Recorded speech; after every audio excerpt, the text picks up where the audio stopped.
Sang komandan tak terkalahkan. Komandannya perkasa. Komandan perkasa Ming. Titik titik titik titik titik titik.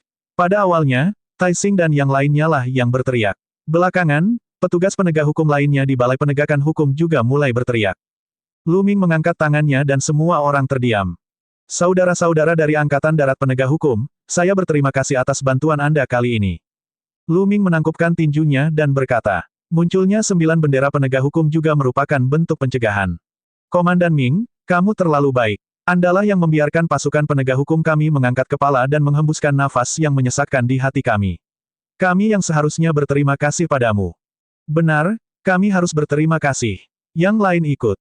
Semua orang terlalu sopan. Karena semua orang ada di sini hari ini, saya akan mentraktir semua orang.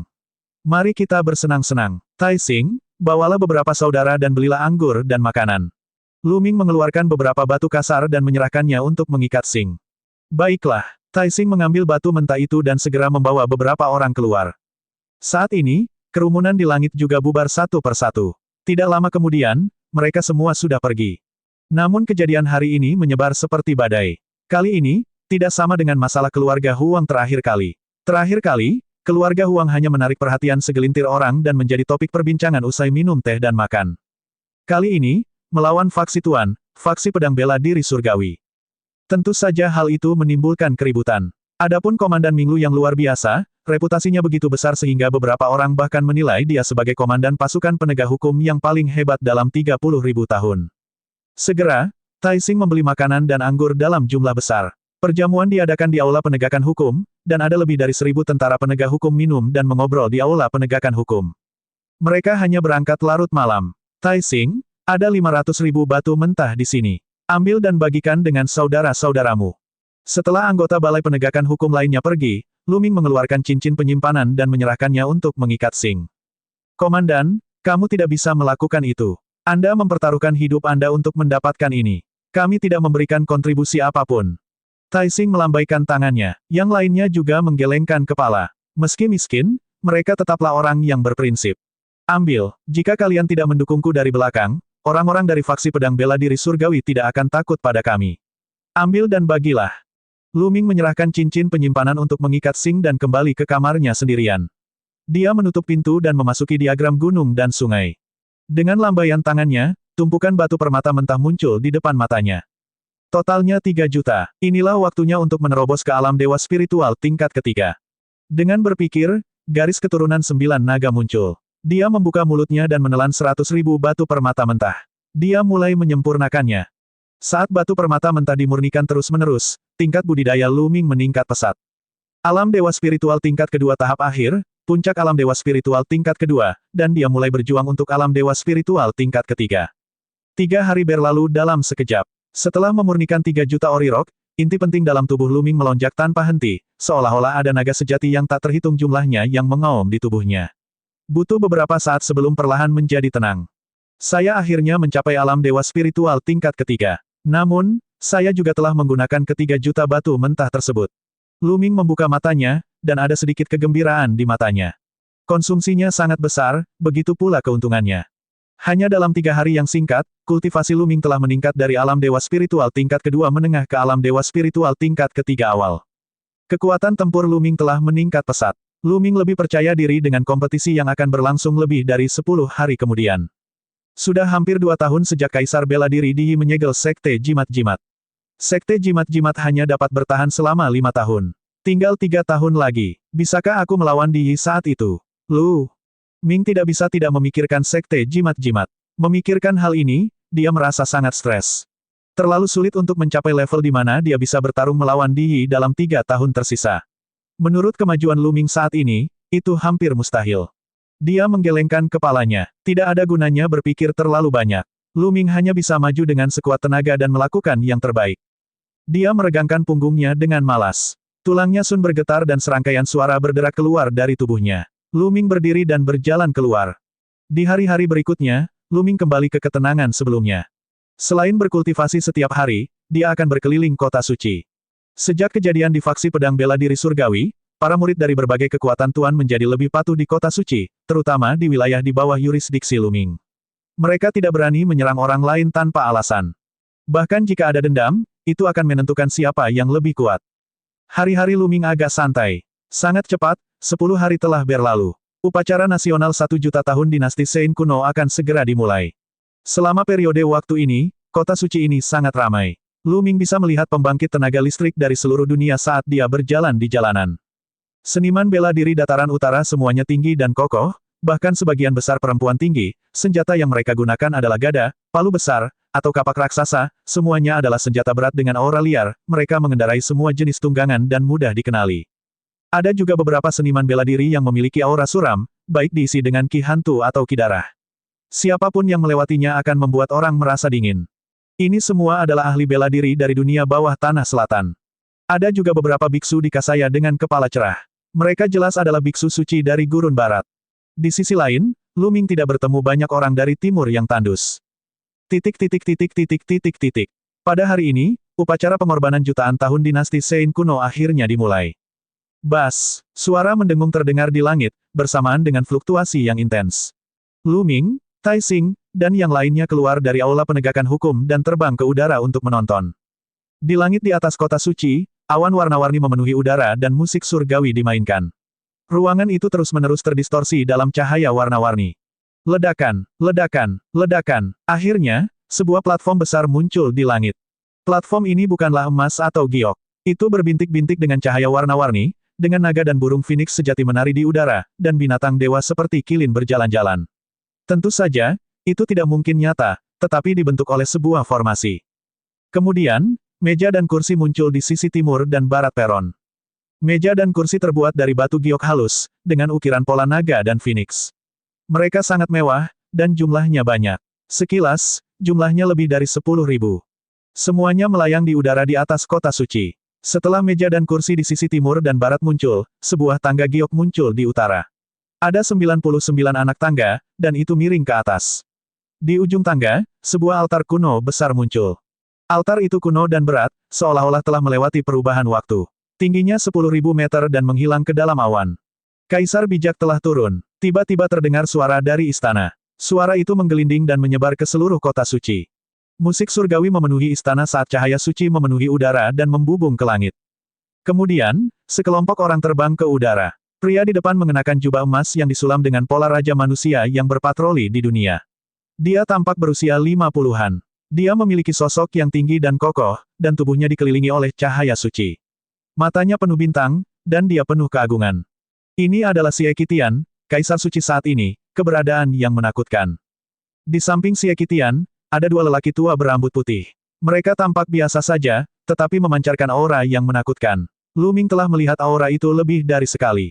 Aura seorang kaisar. Kedua lelaki tua di samping Xie Qitian juga seorang kaisar. Dengan Xie Qitian, keluarga kerajaan memiliki 3 kaisar. Benar-benar menakutkan. Ini hanya di permukaan saja. Lu Ming tidak percaya bahwa tidak ada penguasa tersembunyi di keluarga kerajaan.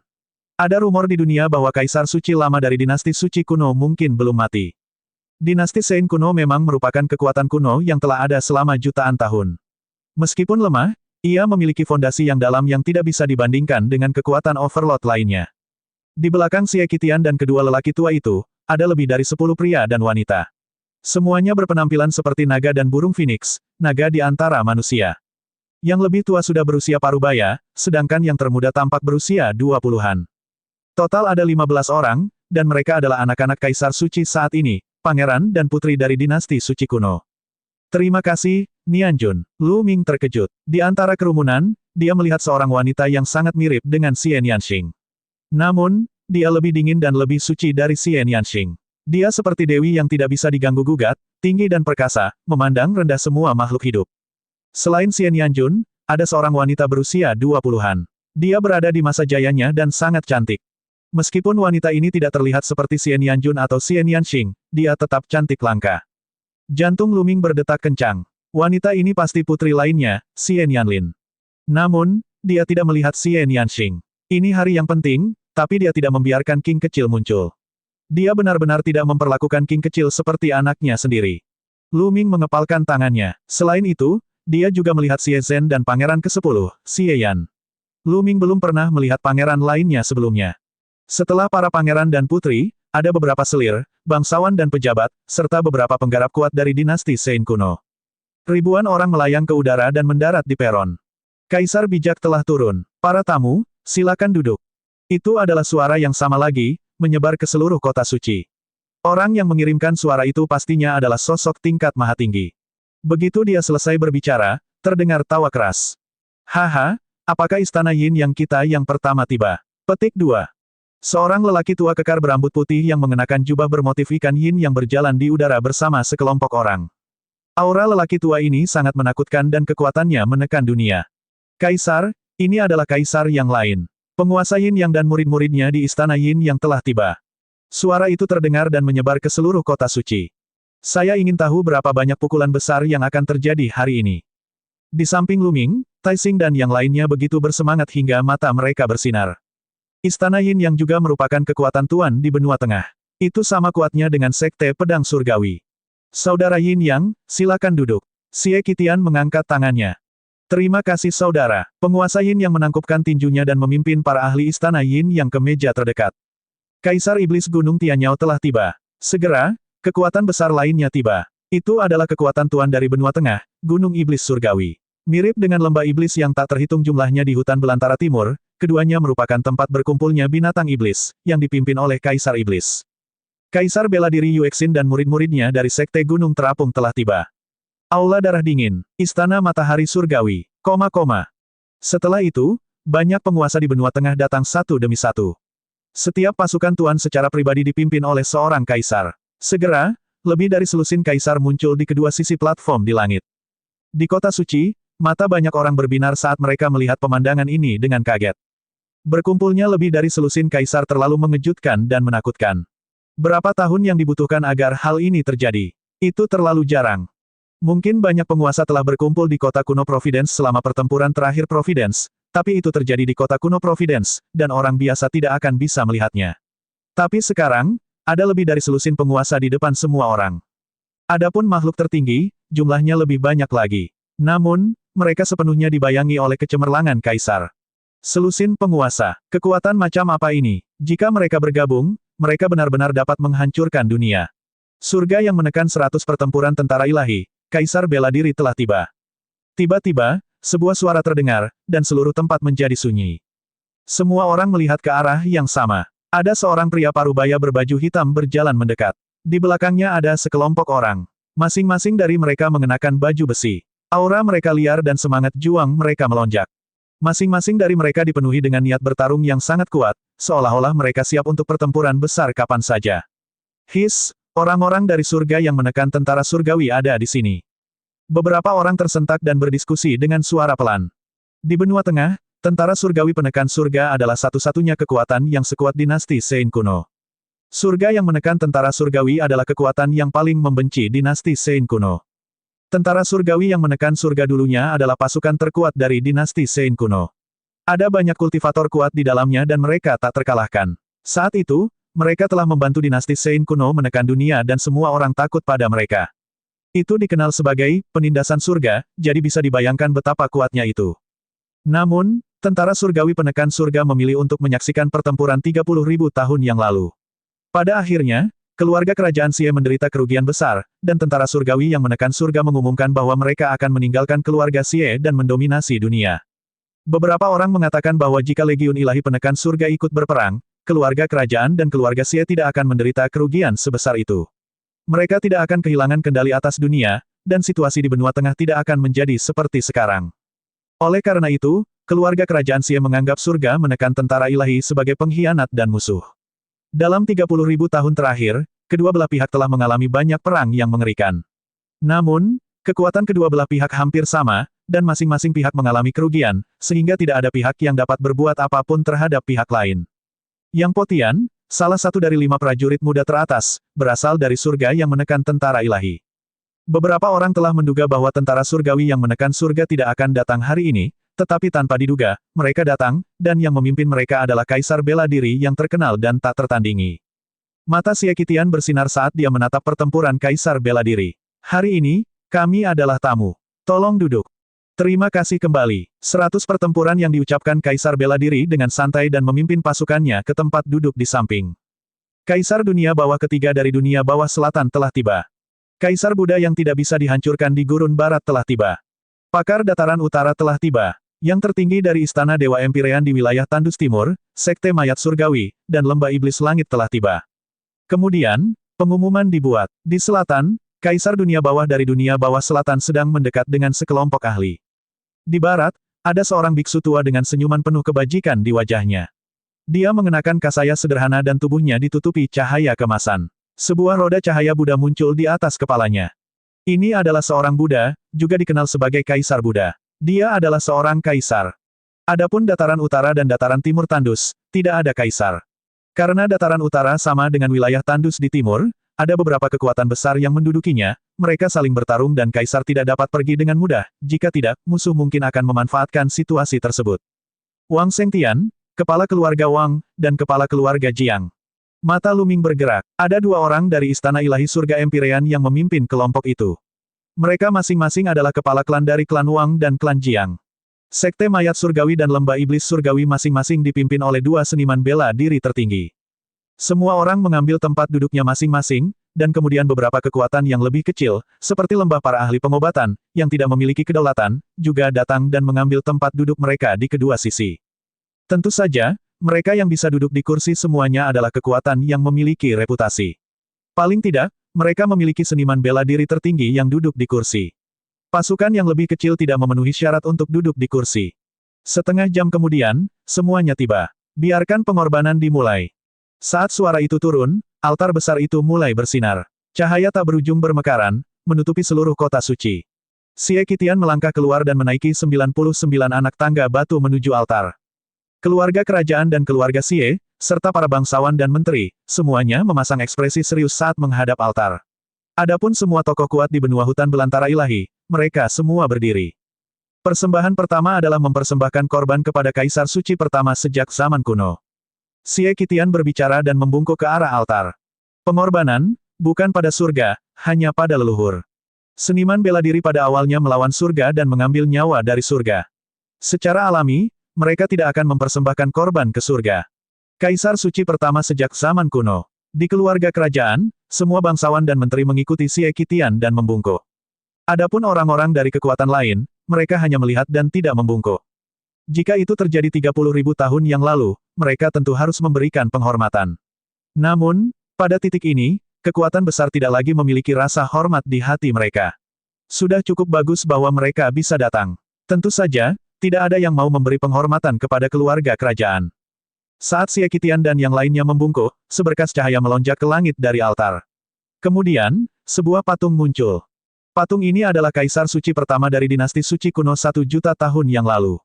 Dia juga orang yang mendirikan dinasti Sein kuno. Setelah itu, Xie Qitian memberikan penghormatan kepada Kaisar Suci kedua dalam sejarah. Di saat yang sama, patung lain muncul. Ini adalah Kaisar Suci kedua dari dinasti Suci kuno. Setelah itu, ritual dilanjutkan. Di altar, patung-patung muncul satu demi satu. Itu semua adalah patung para Kaisar Sein dari dinasti Sein kuno. Aura mengerikan terpancar dari altar. Seolah-olah semua Kaisar Sein sebelumnya telah dihidupkan kembali. Pada akhirnya, ada total 108 patung di altar, mewakili 108 Kaisar Suci yang telah meninggal dunia. Dinasti Sein kuno telah ada selama 1 juta tahun, dan jumlahnya lebih dari 100. Tidak ada patung Kaisar Sage sebelumnya. Apakah Kaisar Sage sebelumnya benar-benar masih hidup? Seseorang mengetahui triknya. Memang benar, tidak ada patung Kaisar Suci sebelumnya. Jika Kaisar Suci sebelumnya sudah meninggal, maka patungnya pasti akan muncul di sini. Namun, fakta bahwa itu tidak muncul sekarang berarti Kaisar Suci sebelumnya masih hidup. Banyak kaisar dari pasukan Tuan memiliki tatapan serius di mata mereka. Meskipun keluarga kerajaan Xie telah melemah dan tidak dapat dibandingkan dengan 30.000 tahun yang lalu, mereka tetap tidak bisa dianggap remeh. Kekuatan mereka sangat mencengangkan. Hehe, orang tua itu masih di sini. Kaisar bela diri surga yang menekan 100 pertempuran mencibir.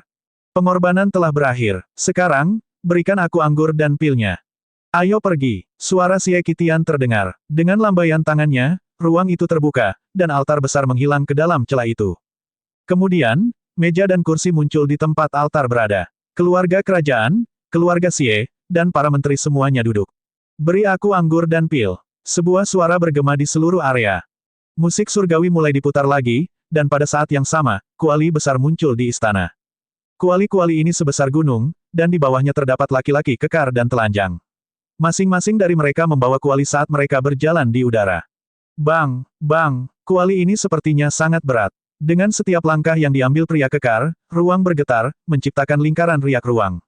Sekilas, ada 108 pria kekar yang membawa 108 kuali sebesar gunung.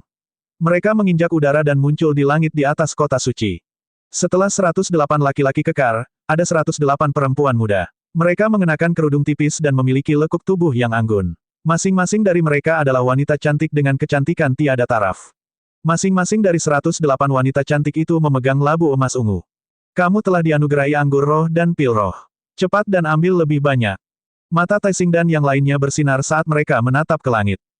Menuangkan, sebuah suara terdengar. Dia, ayo pergi, teriak para pria berotot itu. Mereka membalik kuali dan menuangkan anggur. Seketika, anggur rohani mengalir keluar dari kuali. Masing-masing kuali itu sebesar gunung, dan tidak diketahui berapa banyak anggur roh yang dikandungnya. Saat ini, 108 kuali jatuh secara bersamaan, seolah-olah 108 air terjun jatuh dari langit. Itu adalah pemandangan yang spektakuler. Terlebih lagi, ini semua adalah anggur spiritual, bukan anggur biasa. Mereka dimurnikan dari ramuan spiritual dan sangat berguna untuk budidaya seniman bela diri. Hualala, anggur roh jatuh dari langit, dan aroma anggur yang kaya memenuhi seluruh kota suci. Seseorang bisa mabuk hanya dengan mengendusnya. Haha, ini milikku. Aku juga menginginkannya. Di kota suci, seniman bela diri yang tak terhitung jumlahnya bergegas ke langit dan menggunakan cara mereka untuk menarik anggur spiritual ke pihak mereka. Selama proses ini, seseorang dapat memperoleh anggur roh melalui berbagai cara, tetapi seseorang tidak dapat menyerang atau membunuh orang lain. Kalau tidak, seseorang akan dibunuh tanpa ampun. Ini aturannya. Tidak ada yang mengambil tindakan terhadap orang lain. Tidak ada yang saling membunuh. Mereka hanya menggunakan metode mereka sendiri untuk mendapatkan anggur rohani. Lu Ming membuka mulutnya dan menarik napas dalam-dalam. Sepertinya ada pusaran di mulutnya. Anggur spiritual di langit berkumpul menjadi aliran sungai dan dia menelannya. Saat wine masuk ke mulutnya, segera berubah menjadi arus hangat yang mengalir ke seluruh tubuhnya, membuatnya merasa sangat nyaman. Efek pengobatan anggur roh ini tidak banyak berguna bagiku. Lu Ming tersenyum dan berhenti menyambar. Meskipun anggur roh ini tidak banyak berguna bagi seniman bela diri Dewa Roh, itu pasti sangat berguna bagi mereka yang berada di bawah alam Dewa Roh. Selain itu, semakin rendah budidayanya, semakin besar efeknya. Mereka yang berada di lautan spiritual dan alam raja pasti bisa meningkatkan budidaya mereka dan memadatkan yuan sejati. 108 kuali sebesar gunung diisi dengan anggur spiritual dalam jumlah yang tidak diketahui. Mereka memenuhi langit seolah-olah ada persediaan yang tidak ada habisnya. Hujan deras anggur roh mengguyur seluruh kota suci. Namun, tidak ada satupun setetes pun yang jatuh ke tanah. Semuanya telah dikumpulkan oleh seseorang yang menggunakan ki sejati. Dengan sangat cepat, tidak ada setetes pun anggur roh yang tersisa di langit. Berikan pilnya. Lalu, suara itu terdengar lagi. 108 wanita cantik itu membuka tutup labu mereka dan menuangkannya ke bawah. Tiba-tiba, pil keluar dari labu dan tersebar di seluruh kota suci. Meskipun labu tersebut tidak tampak besar, ruang penyimpanannya seperti cincin penyimpanan. Pil yang tak terhitung jumlahnya disimpan di dalamnya, dan dituangkan ke tanah dalam aliran yang tak ada habisnya. Mata banyak orang berbinar, dan mereka menggunakan seluruh kekuatan mereka untuk mengumpulkan pil obat. Lu Ming melambaikan tangannya dan lebih dari 10 pil tersangkut di tangannya. Lu Ming meliriknya dan menyadari bahwa pil ini tidak banyak berguna baginya. Namun, mereka cukup berguna bagi mereka yang berada di bawah level dewa spiritual. Ada berbagai macam pil, termasuk pil untuk penyembuhan, pemulihan esensi sejati, detoksifikasi, dan budidaya. Jumlah pil spiritual seperti itu sangat mengerikan. Sungguh langkah yang besar. Lu Ming menghela nafas. Meskipun anggur spiritual dan pilnya tidak berkualitas tinggi, jumlahnya sangat banyak. Ketika jumlah yang begitu mengerikan dijumlahkan, nilainya juga sangat besar. Keluarga kerajaan dan klan Xie juga telah mengerahkan banyak tenaga dan modal untuk upacara pengorbanan ini. Jelas, keluarga kerajaan telah mempersiapkan hal ini sejak lama. Kalau tidak, mustahil bagi mereka untuk mengeluarkan anggur roh dan pil roh dalam jumlah besar sekaligus. Di udara, orang-orang dari kekuatan besar menyaksikan dengan senyuman tipis. Tidak lama kemudian, semua pil di labu itu tumpah. Pria dan wanita yang kuat membawa kuali dan labu dan terbang kembali ke istana. Setelah itu, gadis-gadis muda yang membawa segala jenis makanan lezat dan anggur terbang keluar istana dan menempatkannya di depan orang-orang dari kekuatan besar. Hahaha, hari ini menandai tahun ke-100.000 sejak berdirinya dinasti suci. Terima kasih telah datang ke sini dan menghabiskan hari ini bersamaku. Ayo, biarkan aku bersulang untuk kalian semua. Xie Qitian mengambil cangkir anggurnya dan minum bersama berbagai kekuatan besar. Setelah itu, Xie Qitian melanjutkan, saya yakin semua orang telah mendengarnya. Aku mempunyai niat untuk memilih seorang pemuda untuk menjadi suami putriku. Selain itu, semua talenta dari 5 wilayah benua hutan belantara ilahi telah berkumpul di sini. Mari kita berkompetisi. Tidak peduli apakah itu perempuan atau bukan, dia bisa berpartisipasi. Pemenang pertama akan menjadi suami Nianlin. Tentu saja, jika wanita itu memenangkan tempat pertama, suami Nianlin akan terdorong mundur satu tempat. Pada saat yang sama, saya berjanji akan memenuhi salah satu syarat juara kedua dan ketiga. Selama itu sesuai kemampuanku, aku akan melakukan apapun yang aku bisa. Selain itu, saya akan diizinkan memasuki aula kuno Saint Emperor untuk bermeditasi dan berkultivasi. Mereka yang berada di peringkat keempat hingga ke-10 juga akan dapat memasuki aula Kaisar Suci kuno. Mereka di sini. Begitu Xie Qitian mengatakan itu, mata banyak orang berbinar. Segmen hari yang paling dinanti akhirnya tiba. Tawaran Xie Qitian terlalu menggiurkan, dan tidak banyak orang yang bisa menolaknya. Hari ini, semua elit benua hutan belantara ilahi berkumpul. Pasti akan ada pertarungan seru. Pertempuran Providence terjadi di kota kuno Providence, dan tidak banyak orang yang melihatnya. Karena itu, tidak banyak orang yang tahu betapa serunya hal itu. Tapi hari ini, dia bisa melihatnya. Selain itu, tidak hanya surga favorit dari benua tengah yang ada di sini hari ini, surga favorit dari bagian bawah selatan, gurun barat, dataran utara, dan tandus timur semuanya berkumpul di sini dan akan ada percikan yang lebih cemerlang lagi. Yang paling penting, banyak jenius terbaik telah memasuki alam dewa spiritual dan akan berjuang untuk posisi paling kuat di alam dewa spiritual. Tidak diragukan lagi ini adalah sesuatu yang dinantikan semua orang. Terutama banyak favorit surga muda, mereka semua mengepalkan tangan, siap memamerkan keahlian mereka. Saudara Xie, bagaimana kita harus bersaing? Kaisar Yin yang dari Istana Yin yang bertanya. Ada terlalu banyak favorit surga di sini hari ini. Kami tidak bisa bersaing dengan mereka satu persatu. Pertama-tama, mereka harus berusia di bawah 30 tahun. Kemudian, mereka harus melewati babak seleksi. Hanya mereka yang lolos seleksi yang bisa mengikuti kompetisi resmi. Ayo pergi, kata Xie Qitian. Dengan lambaian tangannya, 18 jalur yang dibentuk oleh cahaya pelangi muncul di selatan platform. Mereka menyebar dalam bentuk kipas dan panjangnya ratusan mil. Di sebelah utara peron, terdapat meja dan kursi di sisi timur dan barat, dan semuanya dipenuhi orang. Hanya sisi selatan peron yang selalu kosong. Xie Qitian pasti sudah memikirkan rencananya. Pemilihannya sangat sederhana. Setiap orang yang melewati jalan ini akan dianggap telah melewatinya. Kata Xie Qitian, melewati jalur ini dianggap lulus. Hati banyak orang tergerak ketika mereka melihat ke-18 jalan dengan ekspresi muram. Karena ini adalah seleksi, pastinya tidak akan sesederhana itu. Pasti akan ada kendala dalam perjalanannya. Mereka yang ingin berpartisipasi, masuk melalui pintu itu. Dengan lambaian tangan Xie Qitian, sebuah pintu besar muncul di ujung 18 jalur. Dari pihak keluarga kekaisaran, para ahli terbang menuju pintu dan berjaga di kedua sisi. Hanya dengan memasuki pintu itu seseorang dapat mengikuti seleksi. Ayo pergi, saya pergi. Seketika, tokoh-tokoh muda terbang keluar dari kekuatan besar. Ada juga sosok-sosok muda yang terbang keluar dari kota suci menuju pintu. Haha, komandan ini akan pergi. Lu Ming tersenyum pada Tai Xing dan yang lainnya. Kamu ikut juga. Komandan, Kaisar bijak mengatakan bahwa hanya mereka yang berusia di bawah 30 tahun yang dapat berpartisipasi. Berapa usiamu? Tai Xing dan yang lainnya memandang Lu Ming dengan curiga. Lu Ming memiliki janggut lebat. Tidak peduli bagaimana orang melihatnya, dia tidak terlihat berusia di bawah 30 tahun. Dia setidaknya hampir berusia 40 tahun. Terlebih lagi, seniman bela diri menua dengan sangat lambat. Usia sebenarnya Lu Ming bisa mencapai ratusan tahun. Lu Ming sebenarnya ingin berpartisipasi. Jika dia ketahuan mengarang angka, dia tidak akan sanggup menanggung akibatnya. Hei, ada apa dengan ekspresimu? Umurku belum genap 30 tahun. Lu Ming memandang Tai Xing dan yang lainnya dengan jijik. Lalu, dia melangkah menuju pintu besar. Tidak, belum genap 30 tahun. Tai Xing dan lusinan tentara penegak hukum semuanya membuka mata lebar-lebar dan mulut terbuka lebar. Rahang mereka hampir terkilir, dan itu sungguh sulit dipercaya. Lu Ming melangkah ke pintu masuk utama. Saat ini, sudah ada antrean panjang di gerbang. Lu Ming berdiri dalam barisan di belakang. Lalu, siapa itu? Pria berjanggut besar itu, dia sudah sangat tua, tapi dia masih akan mengantri. Bukankah itu komandan yang dikuasai? Apa yang dia lakukan? Tidakkah kamu mendengar Kaisar bijak mengatakan bahwa hanya mereka yang berusia di bawah 30 tahun yang dapat berpartisipasi? Komandan aneh ini sungguh berani. Tunggu dan lihat saja, dia pasti akan diusir nanti. Beberapa orang memperhatikan Lu Ming dan segera mulai berdiskusi. Lu Ming tidak bisa diganggu dengan tatapan dari sekeliling. Dia berbaris dengan santai.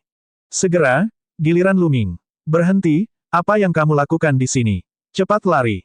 Seorang pria kekar yang menjaga pintu menghentikan Lu Ming. Apa yang sedang kamu lakukan? Saya di sini untuk mengambil bagian dalam kompetisi. Lu Ming memelototinya. Sebuah kompetisi. Kaisar bijak telah memerintahkan bahwa tidak seorang pun yang berusia di atas 30 tahun diizinkan untuk berpartisipasi. Berapa usiamu? Beraninya kamu mengabaikan perintah Kaisar yang bijak. Kamu sedang mendekati kematian. Pria kekar itu berteriak dengan marah, auranya mendominasi. Haha, komandan aneh ini sudah tamat. Dia berani mengabaikan perintah Kaisar yang bijak. Keributan di sini tentu saja menarik perhatian semua orang yang hadir. Omong kosong, mata Anda yang mana yang melihat bahwa saya berusia lebih dari 30 tahun? Izinkan saya memberitahu Anda, saya belum genap 30 tahun. Saya hanya sedikit lebih tua. Jangan menilai buku dari sampulnya. Lu Ming berkata dengan santai. Hal ini mengejutkan banyak orang, dan kemudian mereka tertawa terbahak-bahak. Lu Ming sepertinya usianya tidak di bawah 30 tahun. Dia pasti berusia lebih dari 30 tahun. Orang ini jelas-jelas mencoba menyelinap masuk. Banyak orang berpikir begitu.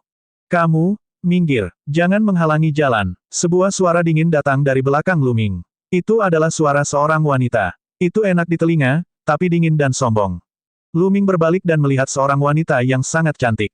Dia tinggi dan ramping, dan kecantikannya tak tertandingi. Dia tidak kalah dengan Dewa Tan Xiang, Jing Conling, dan lainnya. Itulah Liu Yuxin, salah satu dari 5 wanita cantik di benua tengah. Beberapa orang sedang berdiskusi dan memandang Liu Yuxin dengan penuh semangat. Jadi itu Liu Yuxin, salah satu dari 5 wanita cantik di benua tengah.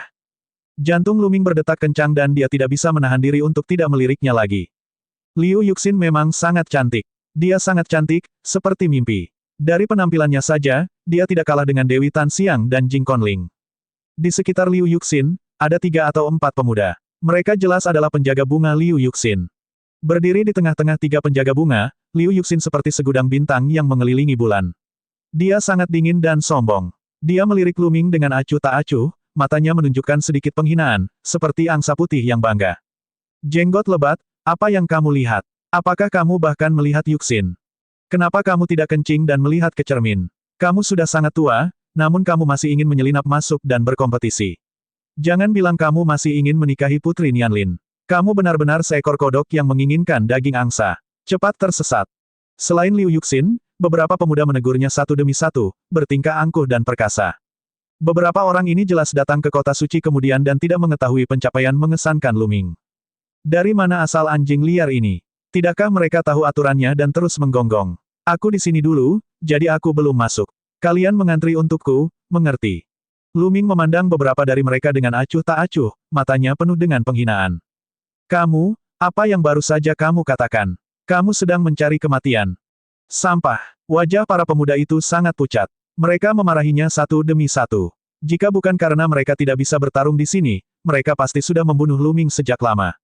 Ekspresi Liu Yuxin sangat jelek dan suram.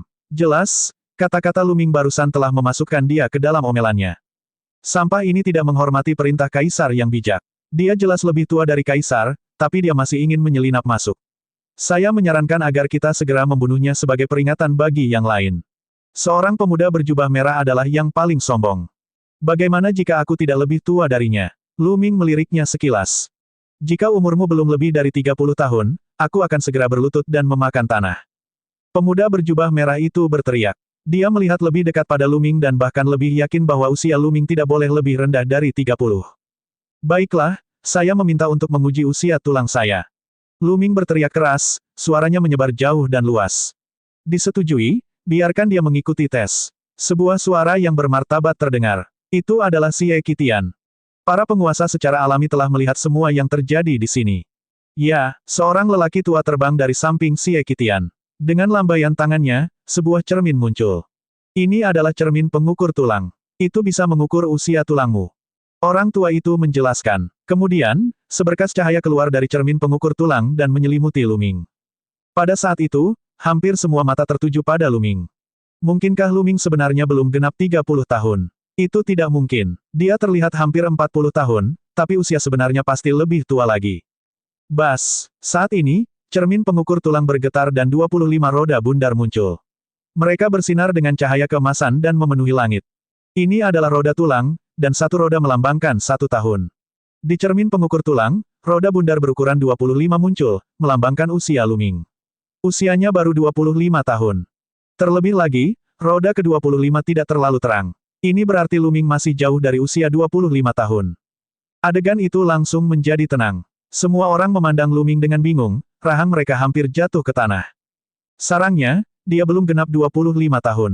Komandan hebat ini sebenarnya belum genap 25 tahun. Bagaimana ini mungkin? Petik 2. Sepertinya dia hampir berusia 40 tahun. Dia tumbuh terlalu cepat.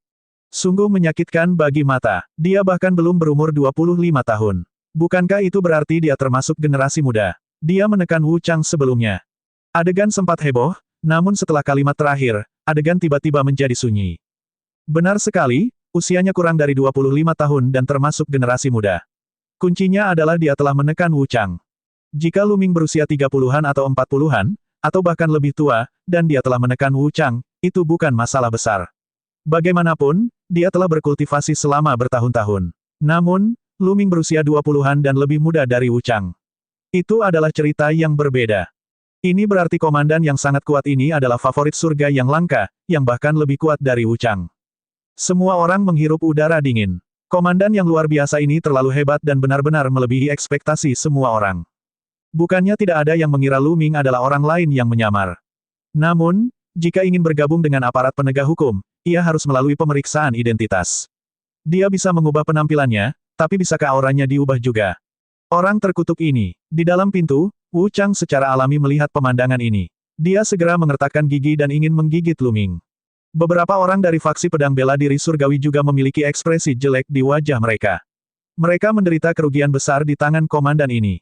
Beberapa mata penguasa berbinar saat mereka mengamati Luming dengan rasa ingin tahu. Nes, komandan, dia baru berusia 25 tahun. Taising dan yang lainnya benar-benar tercengang. Jika cermin pengukur tulang tidak mengukur usia tulang Luming, mereka masih sulit mempercayainya. Di belakang Luming, mata Liu Yuxin dan pemuda lainnya hampir keluar. Pemuda berjubah merah khususnya hampir menggigit lidahnya. Bolehkah aku masuk sekarang? Luming memandang pria kekar yang menjaga pintu. Bisakah? Kamu boleh masuk, haha. Pria kekar yang menjaga pintu tersenyum canggung. Dan kamu, apa yang baru saja kamu katakan? Jika saya belum genap 30 tahun, Anda harus berlutut dan makan tanah. Ayo mulai sekarang. Tatapan Luming tertuju pada pemuda berjubah merah itu sambil berkata dengan dingin. Itu, aku hanya mengatakannya dengan santai mengatakannya. Wajah pemuda berjubah merah itu memerah karena malu. Kentut ibumu. Luming meraung dan menatap pemuda itu. Jenggot di wajahnya berdiri dan aura kuat meledak, menyelimuti pemuda itu dengan warna merah. Dia memarahi, menurutmu tempat apa ini? Semua kaisar ada di sini, dan kaisar bijak ada di kursi Anda. Anda benar-benar berani berbicara begitu saja di depan semua kaisar bijak. Untuk apa kamu menganggap semua kaisar? Apakah ini orang yang sedang bercanda denganmu? Saya pikir kamu ingin mati. Setiap kata Luming seperti palu besar yang menghantam hati pemuda berjubah merah itu, menyebabkan wajahnya menjadi pucat dan tidak berdarah. Tidak, aku tidak melakukannya. Anda berbicara omong kosong. Saya tidak menghormati kaisar. Pemuda berjubah merah itu menggelengkan kepalanya berulang kali, keringat dingin membasahi wajahnya. Kamu masih menyangkalnya, lalu lakukan apa yang kamu katakan. Jika kamu tidak melakukannya, aku akan mengajarimu. Luming berteriak. Dia bergerak dan tiba-tiba muncul di depan pemuda berjubah merah itu. Dia menekankan tangannya yang besar ke bahu pemuda berjubah merah itu. Pemuda berjubah merah ini adalah favorit surga kelas 3 dengan budidaya embrio roh lingkaran besar. Dia sangat terpisah dari Luming dan tidak memiliki kekuatan untuk melawan sama sekali. Luming menekannya dan dia jatuh ke tanah. Bang! Setelah mendarat di tanah, pemuda berjubah merah itu berlutut. Setelah itu, Luming menekan kepalanya ke tanah. Dengan keras, wajah pria berjubah merah itu terhempas ke tanah, menyebabkannya pecah dan mulutnya penuh dengan kotoran. Gulu! Banyak orang di sekitar tiba-tiba menelan air liur mereka dan menatap Luming dengan mata terbelalak. Komandan yang luar biasa ini terlalu sombong. Dia benar-benar membuat pemuda berjubah merah itu memakan tanah. Dia benar-benar bersungguh-sungguh dengan apa yang dia katakan. Kurang ajar. Di sisi barat peron, seorang lelaki tua dari pasukan besar membanting meja dan berteriak dengan marah. Kekuatan ini adalah hall berdarah dingin, dan pemuda berbaju merah adalah salah satu elitnya. Banyak anggota aula berdarah dingin memelototi Luming. Jangan tidak sabar. Berdiri di depan aula berdarah dingin adalah aula master, Kaisar Darah. Dia berbicara dengan acuh tak acuh.